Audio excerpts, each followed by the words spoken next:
the spike in futures contracts, open interest on COMEX. Why do you think they're spiking so quickly? Is this an attempt to, knock the price back down? Is this part of a managed retreat strategy? What's your gut telling you about this? I think that's just plain common sense. I mean, they've added 100,000 COMEX contracts in just 2 or 3 weeks, or even less time. That's like 10 million ounces of gold. That's over what's that?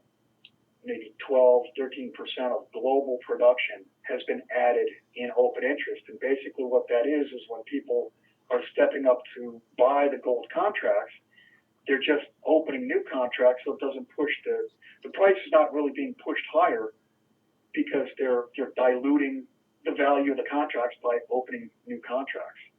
It's a way, it's like, and I've said this for years, it's like what the ETFs did.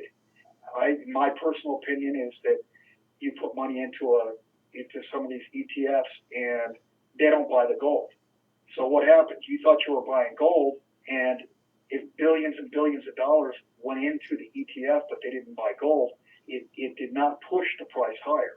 And the reason being because the paper acted as a pressure release valve. It relieves the pressure, the upward pressure of the demand.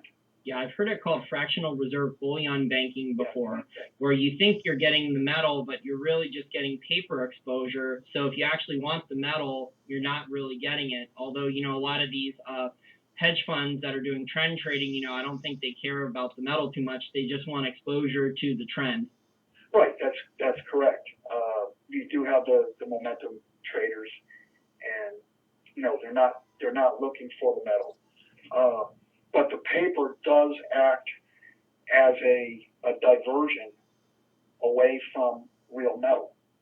Yeah, I would agree with that. And I think it slows down the demand growth for the actual metal. So people are putting all their capital into paper, and then the underlying, the ETFs, like you mentioned, or other instruments or the futures exchanges don't have to go out and get the metal then, or they can promise to deliver it, 6 months or a year later and call it not a default because of their lawyers and how the contracts are written. Right, exactly. Now, Bill, I want to ask you about the oil rally in base metals. Do you think there was